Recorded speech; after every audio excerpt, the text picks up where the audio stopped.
आप देख रहे हैं पब्लिक लाइव।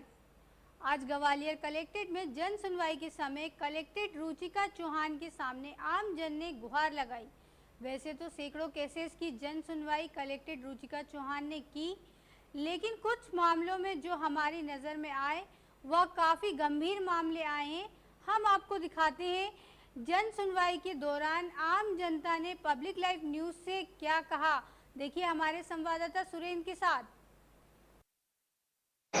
ग्वालियर जिले में जहाँ कलेक्ट्रेट कार्यालय है, यहाँ पर कुछ परिवार आए हुए हैं और ये मामला ऐसा है जो आए दिन ग्वालियर में ऐसी घटनाएं होती रहती हैं कि वो भूमि माफिया जो सरकारी ज़मीन पर कब्जा करते हैं और कब्जा करने के बाद ऐसे गरीब लोगों का निशाना बनाते हैं जो ग्वालियर में प्लॉट खरीदने के सक्षम नहीं है।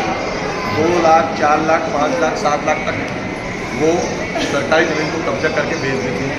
एक प्लॉट की कीमत 5 लाख, 7 लाख, 8 लाख तक बताते हैं। ऐसा झांसा सिर्फ गरीब लोग ही खा पाते हैं, क्यों? उनको रहने के लिए घर चाहिए होता है। ऐसा ही मामला हमारे सामने आ जाया है। यहाँ पर कुछ परिवार हैं, हम बात करते हैं। नमस्कार दोस्तों, मैं सुंदर सिंह, आप देख रहे हैं पब्लिक लाइव। बात करेंगे क्या कहना है परिवार वालों, क्या मामला है? बच्चा लेके कहाँ जाए, बच्चा मकान टूट रहे हैं तो बच्चा लेके विकलांग के कहाँ लेके जाए, सामान लेके आए मजदूरी करके नहीं। पूरी घटना बताइए, क्या हुआ? हाँ, वो 5 लाख का मकान लिया। वो बोलने की यहाँ पे ये बनाव करते हैं हमारे वो एक्सीडेंट, क्योंकि एक्सीडेंट में गए हमको लग गए तो उन्होंने मकान बना लिया। ये बच्चे उन्हें मजदूरी कर रहे, अपने पेट भर रहे थे। वो मकान अब तोड़ने के लिए आ गए। अब विकलांग बच्चा ये सामान लेके कहाँ जाए। तो पहले क्या बताया था कि ये जगह हमारी है? नहीं हमारी नहीं, उस व्यक्ति ने क्या बताया था कि जगह उसकी है? हमारी जगह है, जहाँ में बनाओ। हाँ, उस व्यक्ति ने कहा था कि जगह हमारी है। हाँ। आप इसको बना लो। कुछ कागज किया था? कागज भी। तो आपने क्यों, जब कागज विकलांग एक्सीडेंट हो गया था काटे में तो सामान डरवा के नहीं हालत बड़ी बच्चा कहाँ जाए, तो नहीं बच्चे कितने लाख रुपए लिए थे आप? 5 लाख नगद दिए थे कि नगद। क्या नाम है आपका? हमारा नाम रामजान है। कहाँ की घटना है ये गिरजा मोदी मुराद कैसे? हाँ, मुराद। अच्छा, कितने घर बने हुए वहाँ पर? घर बने हैं, 4 बने हैं। देखिए दूसरे एक परिवार और है, वो भी बता रहे हैं कि लगभग 2 प्लॉट उन्होंने खरीदे हैं। हाँ बताइए, क्या मामला, पूरा मामला बताइए। मामला मैंने वो जगह खरीदी। मेरे को मेरी भैया, मैं किराए से रहती हूँ, मेरे को जगह मिल जाएगी क्या? बोले मिल जाएगी आपको जगह, वो 7 लाख रुपए में मिलेगी। तो मेरे बता दे भैया कहाँ पे जगह, कि चलो मेरे साथ चलो। कौन सा गाँव? धनेली में मेरे को पट्टे की जगह बताई कि जी जगह नहीं, चलो ठीक है जी जगह, कि तो रहने दो जी जगह पे नहीं, मैं अपने पास में दे देता हूँ, वहाँ पे रहना। भैया मेरी पट्टे की है, यहाँ से पट्टे की जगह है मेरी, आप बना लीजिए। मेरी भैया पानी तो मैं दूँगा आपको बनाने के लिए, आप बना लो। भैया मैंने मकान बना लिया। मैंने कि भैया अब तो मेरे को मैं कोई कागज बनवा लूँ जाके, आप मेरे को दे दो, कागज दे दो, सबूत दे दो। मैं क्या बताऊँगी आगे चल के, नहीं कि जो कोई भरोसा नहीं है उसका। तो मेरे को बोला तो क्या करना है, मैं तो जहाँ पर रह रहा था, क्या परेशानी है आपको? जय रहो कोई बात पड़ेगी तो मैं तो हूँ। कितने लाख रुपए आपने दिए? मैंने 7 लाख रुपए दिए 2 प्लॉट उसको। तो कोई लिखा पढ़ी की पैसों की? नहीं, कोई लिखा पढ़ी नहीं है। मैंने उसका देखा लैंडलॉर्ड से एक किताब थी, यदि उसने मेरे को बताया, मैं पढ़ी नहीं थी। मैंने अपने आदमी से जाके गई, अपने पति से जाके ले लो कागज ले लो। इनने मांगे तो इनसे बोला, अरे दादा क्या चिंता करते हो, मैं तो पास में आ गई। अच्छा, आप यहाँ पर कलेक्टर मैडम के पास आए तो कलेक्टर मैडम ने आपसे कहा, जब आपने बोली आप भी बात बताई, तो कलेक्टर मैडम ने आपसे क्या कहा? कलेक्टर मैडम बता रही थी आपने क्यों दिया। मेरी मैडम ही मेरे को पता नहीं था कि जिस जगह सरकारी है। अब मेरे पास मशीन पहुंच गई है ये टीवी खोलने के लिए। मैं गई एक दिन, अभी 2-4 दिन हो गए। मैंने कही भैया मेरे को कागज दे दे, कहाँ भी कागज। अब मशीन आ गई, मैं कहाँ जाऊँ अपने बच्चे को लेके, मेरी बहन के छोटे बच्चे कहाँ जाऊँ अपने परिवार को लेके, क्या जा रही है क्या नहीं जा रही है? तो करो पर ऐसा कर ले जा। अच्छा, क्या नाम है आपका? मेरा नाम गुड्डी आप गुड्डी पर आ रहे हैं, और जो ज़मीन जिसने आपको दी है उसका क्या नाम है? उसका राम प्रकाश है, उसके पिताजी का राम गोपाल है, राम प्रकाश के लड़के का है विवेक नाम।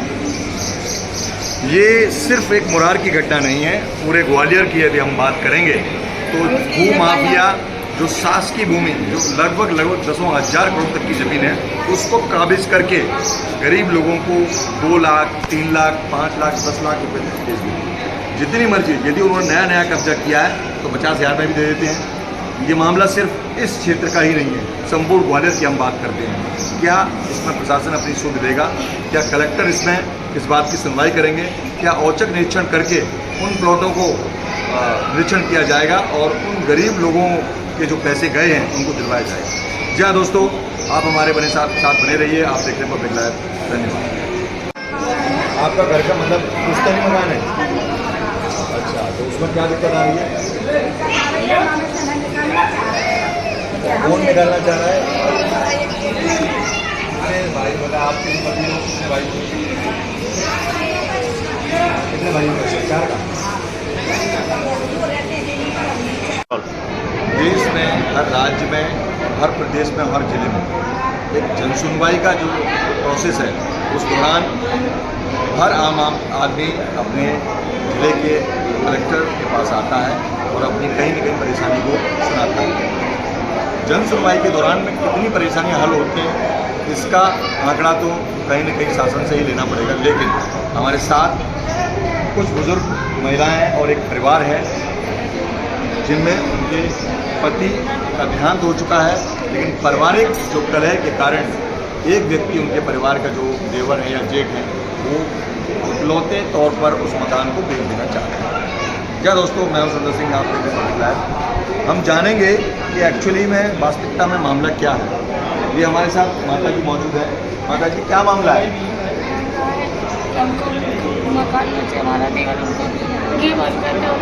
थोड़ा जोर से बोलिए।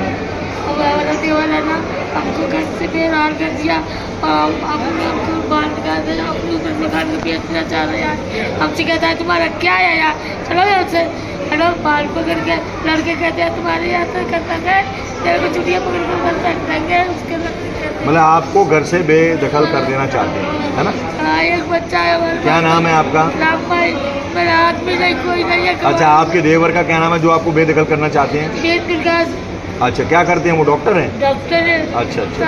आपको क्या चुना कि बेलदारी मजदूरी कर रहे तो आप बताइए माता जी, आपका क्या नाम है? राजकुमारी। हाँ, ये जो बता रही हैं कि आप कितने भाई थे आपके पति लोग? मेरे तो देवर और मेरा पति नीचे रहता पटौल में। अच्छा, तो वो क्या खुद कब्जा करके बेचना चाहते हैं? हाँ। अच्छा, मतलब टोटल उस मकान में कितने हिस्सेदारी है? अब हिस्सेदारी है बहुत कुछ की तो चार लोगों की। मतलब आपके पति 4 भाई थे? नहीं, 2 थे। ससुर आपके 4 भाई थे? हाँ। उनमें आपकी हिस्सेदारी है? अच्छा। और आप बताइए, ये मामला है? हमारा तो यही मामला है। अच्छा।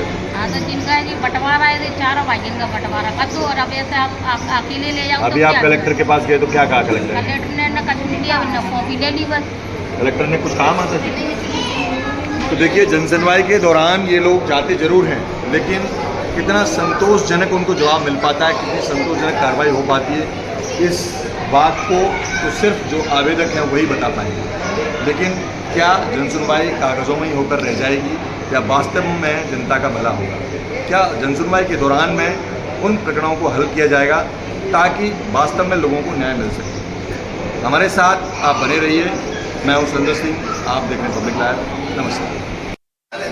जब किसी व्यक्ति को न्याय के लिए गुहार लगानी होती है तब लोग न्यायालय का दरवाज़ा खटखटाते हैं, और न्यायालय के दरवाजे खटखटाने के लिए एक प्रहरी होता है जिसे हम वकील, एडवोकेट और बैरिस्टर कहते हैं।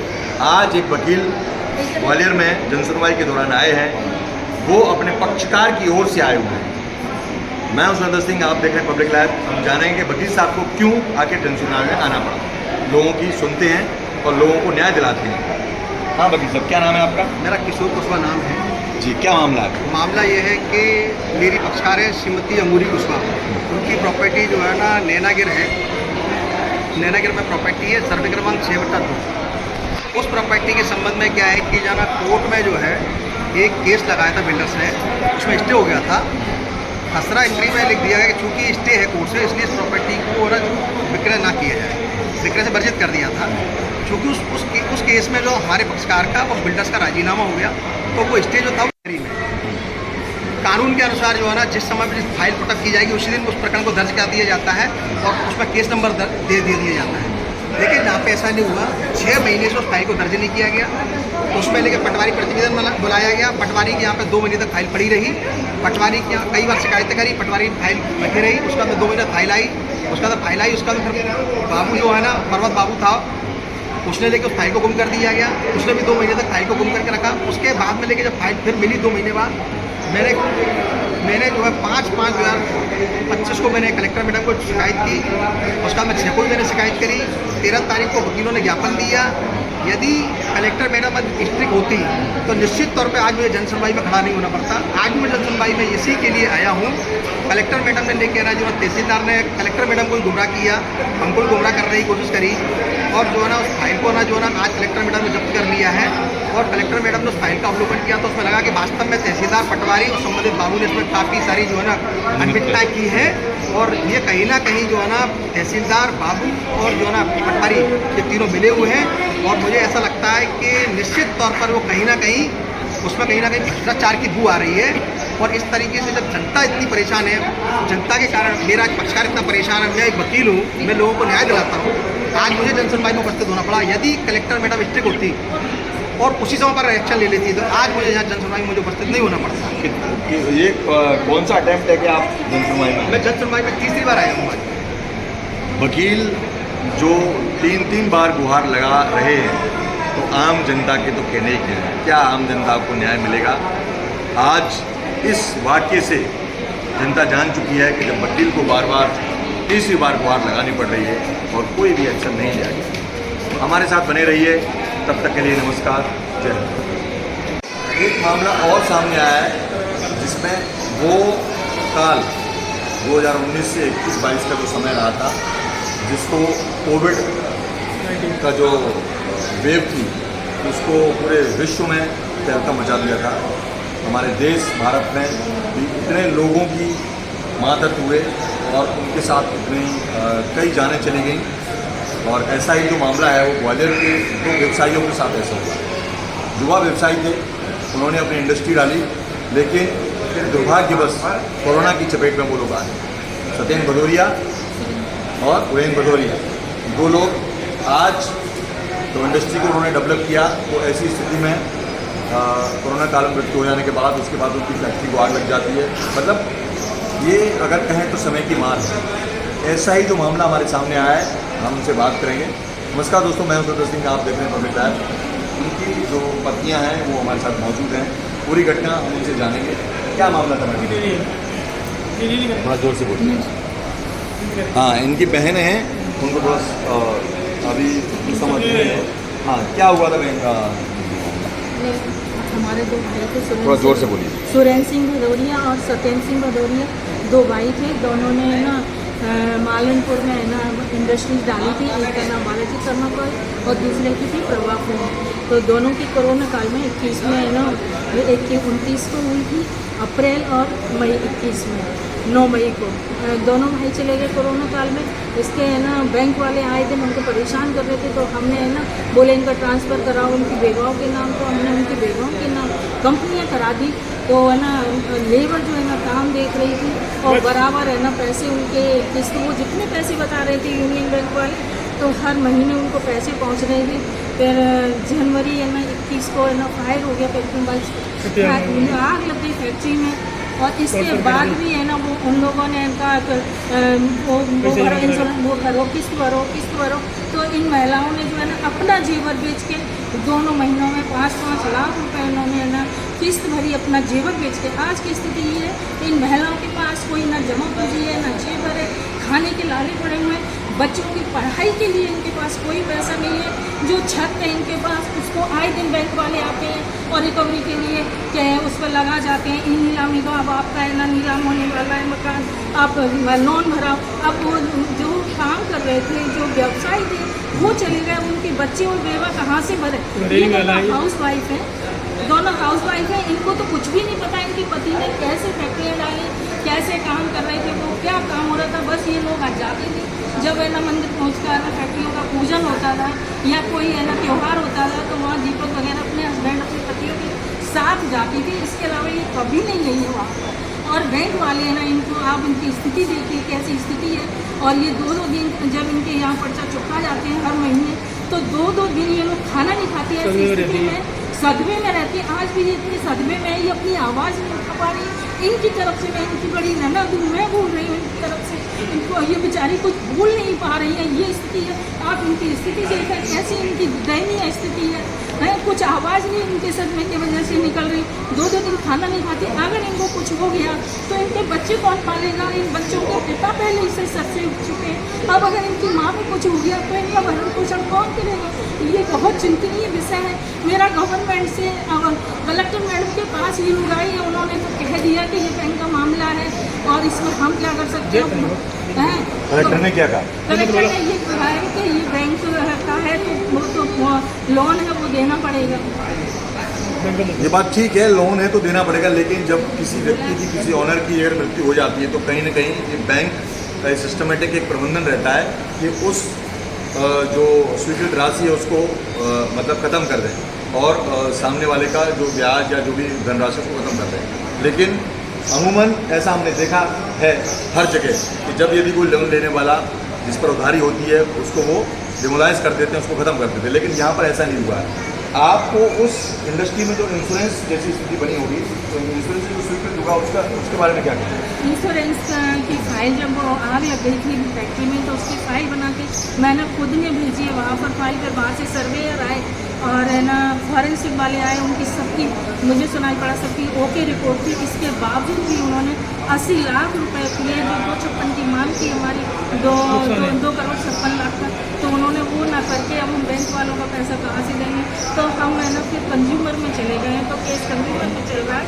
तो हमारा ये निवेदन है सबसे कि भाई जब तक इन लोगों को इन बेगाओं को परेशान ना किया जाए, जब मामला है ना कोर्ट से सुलझ जाएगा तो स्वतः उनका जो भी लोन है जो भी उनकी है ना राशि है तो उनको दे दी जाएगी। तो ये कानूनी और पेचीदा मामला है। कलेक्टर ने कह दिया है कि इसमें प्रशासन का रोल नहीं है। अब बैंक और कानूनी प्रक्रिया के बीच में एक लड़ाई है। सामाजिक दृष्टि से भी अगर हम देखें कि एक मानवीय दृष्टिकोण से महिलाओं का क्या दोष है, और आज की स्थिति में हर प्रशासन कहीं ना कहीं ऐसी स्थिति में मदद करता है, लेकिन क्या कलेक्टर की ओर से इनको मदद हो पाएगी, ये विचारणीय विषय है।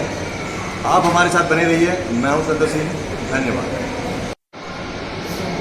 जैसे अनुसूचित जाति और जनजाति विभाग में नियमों को ताक पर रख करके और भ्रष्टाचारी के माध्यम से काम किया जा रहा है, ऐसा हमारे HTSC के एक नेता हैं जो प्रांतीय अध्यक्ष हैं उस विभाग के और HTSC के कानूनों के लिए काम करते हैं। उनके साथ वो अपनी किताब भी लेके आए हैं। जी हाँ दोस्तों, नमस्कार, मैं हूं सुंदर सिंह, आप देख रहे हैं। जी हाँ, मैं डॉक्टर जवर सिंह यादव, संस्थापक प्रांत अध्यक्ष आदिम जाति कल्याण विभाग छात्रावास आश्रम शिक्षक अधीक्षक संघ एवं आरक्षित वर्ग अधिकारी कर्मचारी संघ। क्या मामला है सर? आज मैं जन सुनवाई में आज ही नहीं कई बार पूर्व में पहले भी आया हूँ। जो आदिम जाति कल्याण विभाग है, जैसे इसका नाम है आदिम जाति कल्याण, तो आदिम जाति का मतलब आदिम जातियों का कल्याण करता है। अब इसको कहा जाता है अनुसूचित जाति जनजाति, जिसमें इन जातियों का कल्याण होकर अधिकारी स्वयं अपना कल्याण करते हैं। अरबों रुपए का फर्जी छात्रवृत्ति के नाम पर शाखा प्रबंधक, बैंक वाला, शासकीय कॉलेज और सहायक और यूनिवर्सिटी और हायर एजुकेशन से छात्रवृत्ति के माध्यम से अरबों रुपए का घोटाला कर रहे हैं। रोज हम और आप देख रहे हैं सोशल मीडिया, प्रिंट मीडिया में, और FIR भी दर्ज है। इसी प्रकार जो छात्रावास आश्रम ग्वालियर जिले में लगभग 90-95 संचालित है। मध्य प्रदेश शासन के नियम हैं, छात्रावास आश्रम नियम समूह के तहत ये किताब है, ये नियम है। इसके 32 पर साफ लिखा हुआ है कि अनुसूचित जाति जनजाति के शिक्षकों को ही अधीक्षक बनाया जाए छात्रावास आश्रम में। लेकिन विभाग में जो वर्तमान में राकेश गुप्ता हैं, इनका मूल पद प्राचार्य है और ये कराल में भी पोस्टिंग है जहाँ अतिरिक्त प्रभार दिया गया है। हाँ, एक लव्य विद्यालय है कराल में जिसमें आदिवासी बच्चे अध्ययनरत हैं। तो बच्चों का भविष्य क्या होगा? ये भ्रष्टाचार के माध्यम से यहाँ का प्रभार ले लिया और इन्होंने इस कराल में भी 3 करोड़ का घोटाला किया है। एक कोई मैडम है गुप्ता, वो ग्वालियर से बीएड नियमित कर रही है, वो इन्होंने संविधान अतिथि शिक्षक पे उसको कराल में अपॉइंट किया है सभी नियमों को ताक पर, और भी उसके अलावा कई आरोप आज